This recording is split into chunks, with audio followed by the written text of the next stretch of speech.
Thanks for joining Veiled Mystic today as we examine the mythical Wendigo. Please like and subscribe if you enjoy this presentation. The terrifying legend of the Wendigo. Across the isolated forests, mountains and tundras of the north dwells a ravenous demonic spirit forever stalking the frozen landscape in search of its next meal.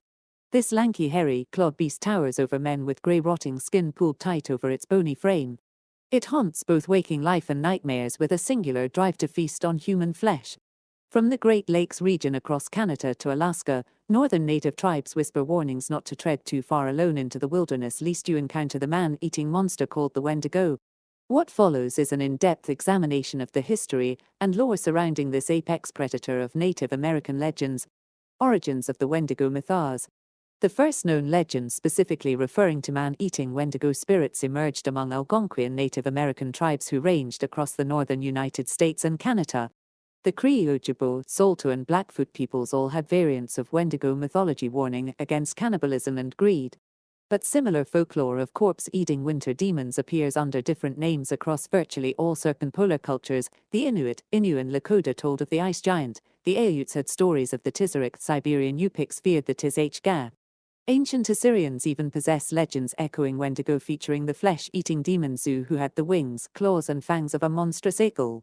While details varied between tribes and traditions, the common theme centered on a violent demon, or lost soul possessing those who succumbed to consuming human flesh in times of extreme desperation. Given the harsh Arctic environments many of these far northern cultures endured, starvation undoubtedly drove some isolated individuals over the edge into madness and cannibalism. The scattered gruesome real-world events presumably spawned embellished folk tales warning against such dietary taboos. The common elements point to Wendigo, legends evolving as metaphor for the worst kinds of socially destructive selfishness and cruelty mortals can inflict. Description and biology of the monstrous Wendigo. In its most iconic form, the Wendigo was said to appear as a towering, emaciated fur-covered humanoid with long claws, matted hair, enormous antlers and a jaw that could split open far wider than any man. Some descriptions depicted it having yellow glowing eyes, bloody fangs, long tongues or even missing lips with a permanent rictus grin exposing teeth and gums. The Wendigo was invariably portrayed as a nightmarish, cadaverous giant roaming the dark forests without any clothing despite the bitter cold. Even more disturbing, the monster was often described as having a mix of decaying brownish skin clinging to its bones in places while being reddish raw from exposure elsewhere like a walking corpse. Underneath the matted animal fur, ribs and spine visibly protruded from leathery flesh. Everything about the Wendigo's appearance signaled an unnatural abomination, describing a sense it had been infected by a sickness that transformed it into an unholy terror. In terms of abilities, the Wendigo possessed enormous strength, allowing it to grapple and overpower victims easily. Dense bones and claw-tipped fingers made escape unlikely once it latched on. The Wendigo's speed also belied its gigantic size, as it could reputedly keep pace with a running moose to run down prey across long distances. The icy cold of the northern climate did not seem to slow or weaken it despite the Wendigo's emaciated frame. Some legends claimed Wendigo spirits could become invisible or freeze people in place with their gaze. More disturbing tales even recounted Wendigos having preternatural senses, allowing them to detect exactly how much flesh comprised a person just by scent from miles away. Everything about the Wendigo physiology expressed singular purpose as the perfect horror to hunt and devour humanoid flesh. Origins and creation of the cannibalistic Wendigo. According to northern Algonquian folklore, several means existed by which unfortunate individuals might transform into a man-eating Wendigo. The first resulted from breaking the ultimate cultural taboo of cannibalism. Cree and Ojibwe traditions warn those driven to eating the flesh of others out of starvation, isolation or madness risk becoming possessed by unclean Wendigo spirits. More variants suggested any people, but especially warriors and hunters, who became too boastful, arrogant, or possessive of their abilities risked angering guardian spirits. The offended elemental beings then withdrew their protection, leaving the individuals vulnerable to Wendigo possession. Also at play was the concept that consuming even small amounts of tainted Wendigo meat risked transforming into a Wendigo. Essentially, any flesh from a transformed person or pre-existing Wendigo served as a vector infecting the unwary consumer, rapidly mutating them into another monster. Some especially terrifying lore suggested simply witnessing a Wendigo in the wild could imprint its ravenous hunger into a susceptible person's soul. In these cautionary tales, lone hunters or warriors, stalking game through the dark forests at night, encounter glowing spectral Wendigos haunting the spaces between trees and stars. Despite recoiling in horror, the damage became done. Over subsequent days and nights, the unfortunate soul turned inward, consumed by all-consuming hunger and intrusive thoughts of cannibalism. Eventually, they felt compelled deep into the untamed woods on instinct alone, slowly transforming until another completed Wendigo lurched forth where once walked a man. In essence, the Wendigo existed as transmissible psychospiritual virus able to mutate new hosts exponentially if left unchecked. Their defining characteristic constituted singular obsession with feeding on humanity. Powers of the possessed Wendigo spirits. The folk traditions all emphasize that once Wendigo possession took full hold, the original psyche of the infected person essentially disappeared, replaced only by vicious alien impulses and fragmented memories of the former self. Tales characterized Wendigo spirits as inimically opposed to humanity itself, wanting nothing more than to wreak devastation without purpose or empathy. They constituted the utter worst case of losers consumed by selfish greed. Envy and arrogance turned outward as hostility against society. Yet a spark of their former spirit remained trapped within the Wendigo form, screaming silently at barred cage confines without influence except to perhaps momentarily make monsters pause before striking kin or friends unrecognized. In some versions, the Wendigo spirits operated as independent winter demons able to possess any isolated individual vulnerable due to hardship and intense emotions spent alone in the wilds apart from tribal bonds. Cut off from community, the vulnerable psyches succumbed to unnatural voracious hunger dominating rational thought. Physically transforming into the lanky Wendigo form served as secondary consequence of the psychological displacement by possessive spirits. The truly frightening dread came from realization that anyone could become subsumed when severed from stabilizing social relationships for too long alone. Much like heat stroke exaggerated by individual factors creates unpredictability, Wendigo possession through increasing isolation proved capricious and permanent. Perhaps these cautionary folk tales originated as mystical explanations for real cases of wilderness-driven madness and cannibalism. But the consistency of themes about arrogance and isolation across many far-flung indigenous oral traditions implies deeper symbolic meaning. Wendigo myths represented warnings not to abandon cultural constraints against unrestrained egoistic selfish impulses that ultimately harmed communities.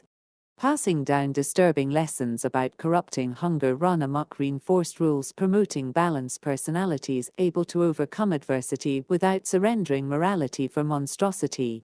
Only in utter darkness devoid of fellow fires did frostbite of the soul set in. Maybe modern life could still benefit from Wendigo wisdom hinting that unbalanced individuals losing ethical tethers inevitably unleash grievous harm. How to recognize and avoid encountering a Wendigo. According to First Nations folklore, even perceptive hunters and trackers found the Wendigo impossible to predict or detect consistently before it ambushed them. By reputation, Wendigos move swiftly without leaving tracks unless they wish to taunt specific victims. Campfire stories told of waking to blood-curdling screams as friends vanished from close quarters with nary a hint except gnawed broken branches and claw marks granting glimpse of the attack only in hindsight. However, scattered survivors did pass down certain ominous signs potentially presaging Wendigo encounters to allow evasion or preparation. Hollow unnatural howling, screaming or cackling echoing from afar signaling monsters gathering. Marked smell of decay or oddly scented campfires wafting by suggesting nearby layers. Subtle sense of dread, hair-raising panic or paranoia descending unprompted. Accumulations of scattered gnawed bones or partly consumed animal carcasses. Sigils etched into trees and territory markers associated with rival tribes gone inexplicably silent.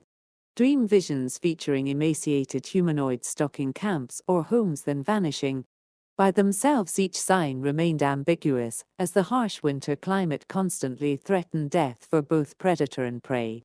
But the collective built-up of multiple factors combined with isolation from tribes wandering too far afield meant possible Wendigo trouble lurked nearby. The only defenses amounted to fire, weapons, community, and not losing one's mind to fear should an attack come under darkness. Such vague advice echoed the uncertainty of surviving at nature's mercy facing any disaster. Perhaps the warnings stayed simple because no deeper strategies existed. Only together did odds remain less than helpless against the Wendigo scourge. United resolve to aid, not eat, others kept fragile humanity from devolving into monsters ever stalking the dark. Rituals and tactics for battling the cannibal Wendigo. According to northern tribes, preventing Wendigo possession and purging those afflicted with the malady revolved around strict rituals since no physical weapons affected spirits. Central to combating Wendigo centered on 3 courses of action. Routinely performing tribal dances and ceremonies gave thanks to the natural world, affirmed tribal bonds, and warded away possessive spirits requiring isolation or resentment to gain access. Upon first returning from long periods alone in the wilderness, warriors and hunters endured cleansing pain purification rites, such as cutting and piercing flesh to demonstrate purity of spirit and community loyalty. If Wendigo possession still took root, only specially trained shamans could attempt dangerous exorcism rituals involving tying the individual to trees, food/water fasting, and rhythmically beating drums and chanting to drive out the offending spirits. In terms of direct combat, Wendigo spirits possessed unnatural might against normal human hunters. Few warriors lasted more than moments against the crushing strength, dizzying speed, and vicious claws of the emaciated beasts. However, silver weapons, pure copper offerings, and magical talismans supposedly infused by guardian animal spirits allowed faring slightly better in battle. The northern tribes strongly believed only spiritual power strengthened by tribal unity could stand against the Wendigo darkness, flooding the vulnerable psyche.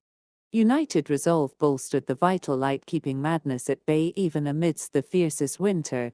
Yet if possession fully took hold, the victim's former persona vanished forever, their fate sealed as Wendigo spawn doomed to haunt the forests, stealing lives to briefly fill the void where once laughter, tears, and tribal bonds held whispering hearts close.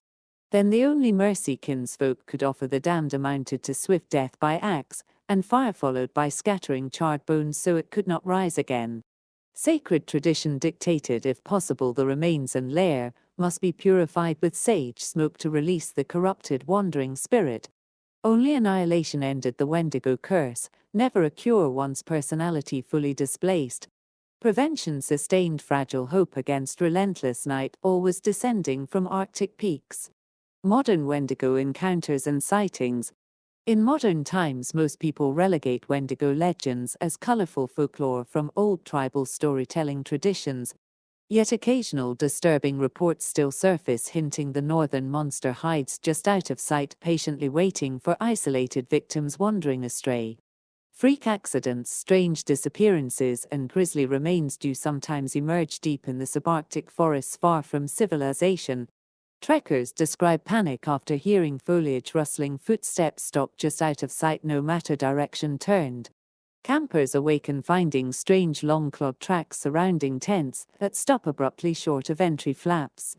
The unexplained often features aspects echoing Wendigo lore, and some First Nations tribal police link periodic cases of murder, abuse, or even cannibalism with claims of suspecting Wendigo sickness, though specifics remain confidential out of respect for victims. Whether real events influence the Wendigo myths or vice versa proves difficult to ascertain absolutely. Plenty of internet videos exist allegedly depicting modern Wendigo encounters with footage just clear enough to question, but too blurry to definitively identify as hoaxes.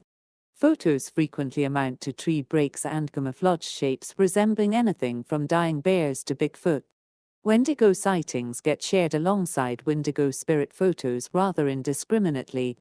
The better examples feature startling emaciated humanoid figures crouched staring just inside tree lines with animal skulls and carcasses scattered about. But even the most compelling visual evidence fails scientific scrutiny, proving existence beyond imagination and suggestion. However, the consistent appearance of themes tied to starvation, isolation, possessive hunger, and vanished hunters across culture and centuries certainly hints at deeper psychological meaning permeating primal fears. Perhaps in an era featuring so many well-fed individuals scarcely believing literal monsters stalk humanity, the symbolic warning to avoid embracing selfishness and jealousy remains relevant. Untempered greed surely breeds arrogance that harms communities insidiously, and people do often feel increasingly isolated from meaningful bonds in indifferent urban environments. The intrinsic message behind the Wendigo mythos penetrates even technological society's warning that unbalanced personalities unleash grievous harm when severed from cultural constraints. Monsters take many modern forms without shape-shifting spirits required. Heating wisdom from ancient traditions just might offer solutions to broader social issues. But such tribal lessons only carry weight when individuals take personal responsibility for containing the inner darkness all humans share. The Wendigo ever lurks at the door of any psyche facing desperate straits. Preventing possession means binding together against the storm rather than permitting isolation's erosion to create cracks allowing nightmare's entrance. Peoples already survived the harshest latitudes for ages by communing around firelight. The dances nourished bonds, warding shadows at bay. Together step the only refuge, fear's ice gives way to love's hearth.